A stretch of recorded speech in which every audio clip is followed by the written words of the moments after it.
Whether you have a blog, a business, or you rely on an Instagram account to connect with your audience, it's still really important that you establish an email list as soon as possible. When I started my very first business, I didn't have an email list. And looking back, I would have started that list long before I launched my website. And in this tutorial, I'm going to show you how to set up a landing page if you don't have a website just yet. And I'm also going to show you how to set up a form that you can embed directly onto your website. Now, for this tutorial, I actually started a brand new account in ConvertKit so I could just show you the basics. So this isn't my account that I use for my blog or my business. I just wanted to make you aware of that. When you sign into ConvertKit, you're going to see your dashboard here. Now, this is going to show you your total amount of subscribers and a few different analytics that you're going to want to be paying attention to. You're also going to see down here all of your subscribers underneath this confirmed subscribers list here. You can toggle this list to see a few different options if you'd like. And then there are some other things to pay attention to here in this sidebar as well. I'll get into that in another tutorial, but for right now, what I'm going to do is show you how to create a form that you can add to your website. So we're just going to come up here where it says Forms. And then what you'll notice is that ConvertKit does provide you with a really helpful tutorial whenever you're first getting started. So we're going to skip over that for right now, and I'm just going to show you how to do this here. So we're going to click on New Form. And then you'll be able to choose if you want to start collecting subscribers through a landing page or a form. So again, we'll just click on Form, and then we're going to choose the format that we want to use. So modal and slide-in are great if you are a product-based business. I don't typically recommend a modal or slide-in format for someone who has a blog or a service-based website, just because I think you really need to incorporate your form into your blog post or your website content to really get people to sign up for your email list. And so I'll show you what I mean by that here. So we're going to click on Inline, and then ConvertKit is going to supply you with a few different templates to choose from. You can go with something very basic like this one here, which just asks your potential subscribers to input their name and email address, or you can get a little bit fancier. It's really just up to you what you'd like to choose. More often than not, I choose the first or the second option because I just want something that can fit like really snug into my blog content. And then this area will pop up so you can start customizing your form. Now, the first thing we're going to do is come over to this settings button where you'll be able to customize what your future subscribers will see after they submit their information.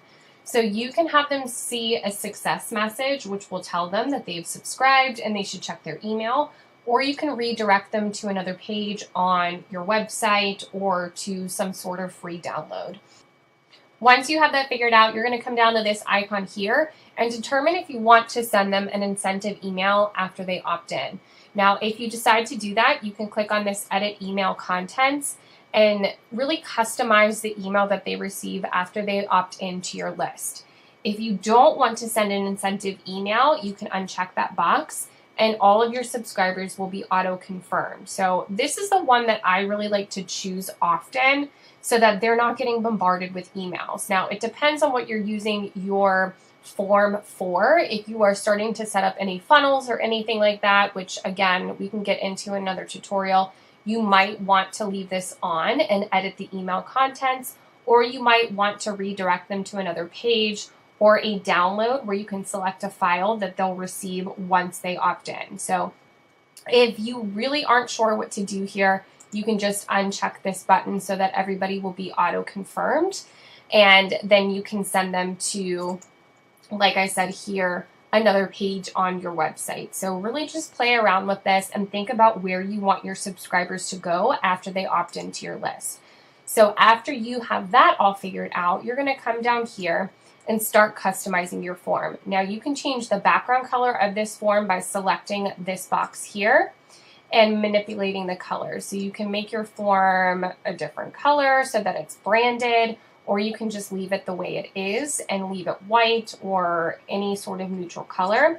You can also change the radius of these corners here. So if you want them to be a little bit more round, just increase that number here and it will sort of change the shape of your form. You can also select a file from your computer and customize the background image. So if we click on choose a file, you'll see that the background image of your form is changed. So you can customize this really however you like.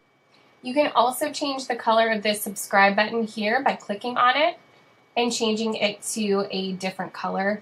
You can also adjust the color of the text within that button.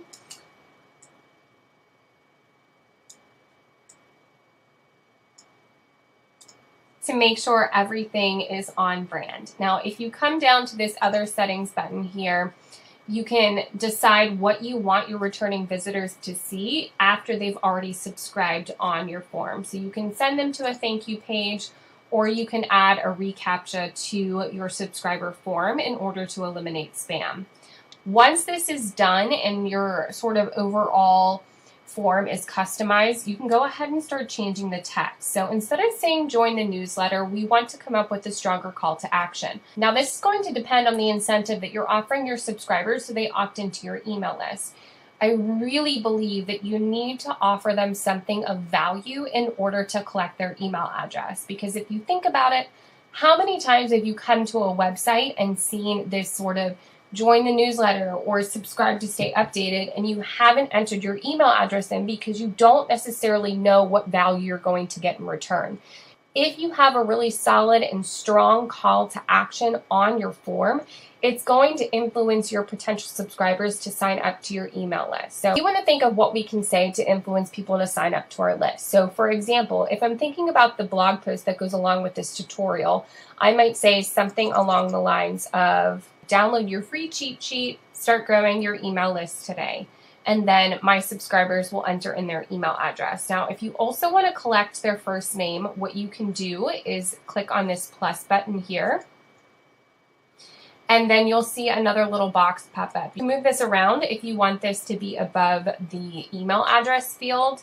And then what you'll do is come back over to your navigation bar here, and you can customize the field. So you can select first name, and then this will show up here within the box. You can also make sure that this is required so that your subscribers can't click on this subscribe button without entering both of these credentials first. So from here, you can also customize the color and the weight of the font within these boxes. So there really are some great customization options here within ConvertKit.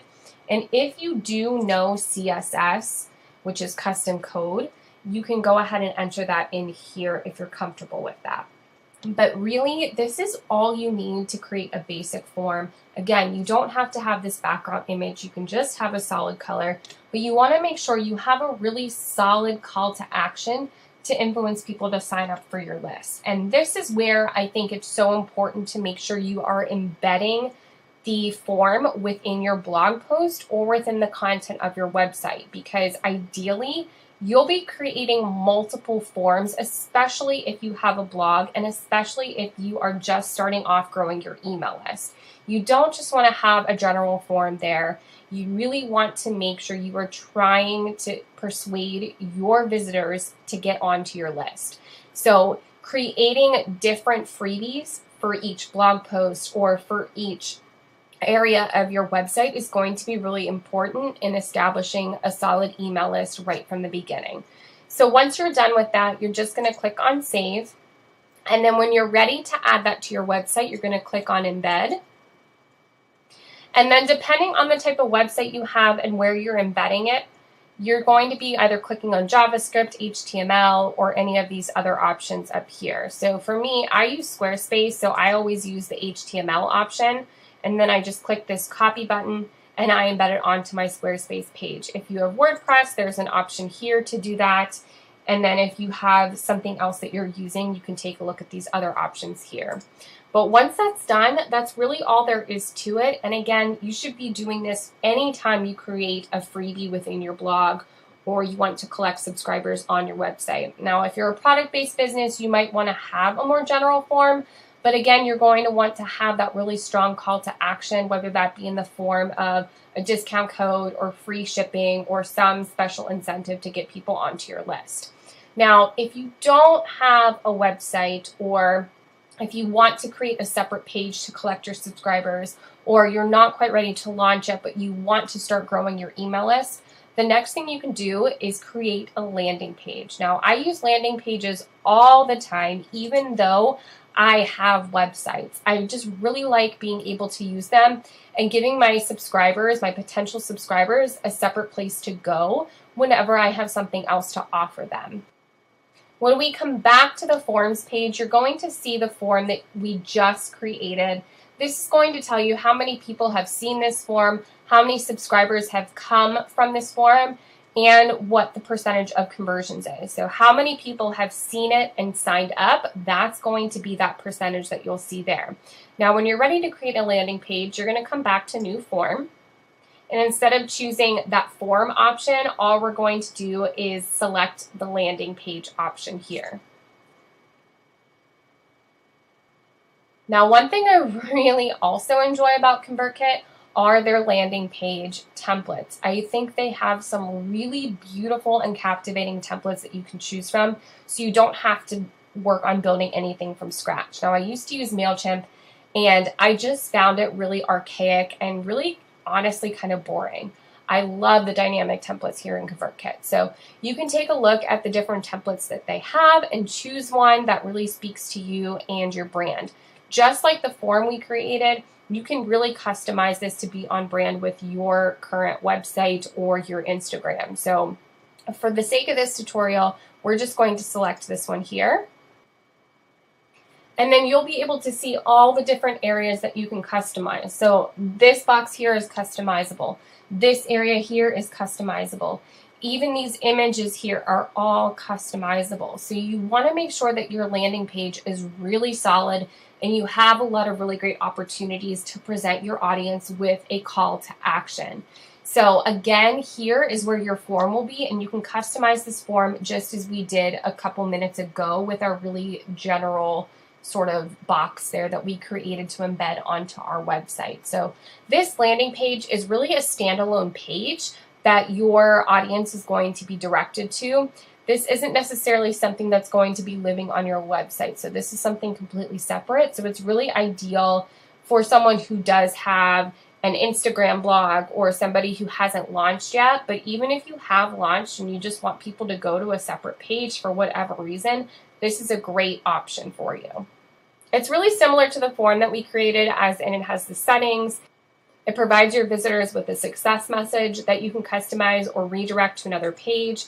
You can also decide if you want to send some sort of incentive email. You can customize the different colors, the backgrounds, the opacity of the background. You can add your custom CSS in there if you'd like.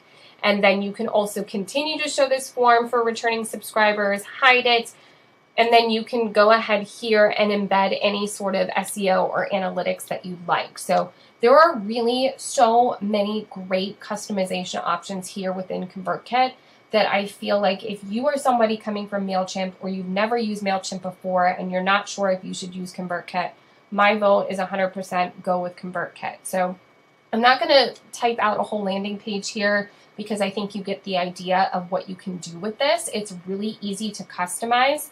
And then once this is all done, you're just going to click on Save and Share. And then you're going to grab this link right here and post it anywhere that you'd like. So you can post this in your Instagram bio. You can post this on your website somewhere if you are linking within a post to a separate landing page. There's really so much that you can do with this. The other thing that I will tell you is with your form and your landing page, you can click on this reports button here and you can see how your forms are converting. Obviously, this form hasn't been published. It's not going to be published because this is just an account for this tutorial, but you'll be able to see the analytics of your landing page or your form and how it's performing. So if you have any questions about getting started with ConvertKit, setting up the form, setting up the landing page, feel free to send those questions my way or refer back to that blog post or any of ConvertKit's training tutorials that they have within your dashboard. So I hope you found this helpful, and I will see you guys in the next tutorial.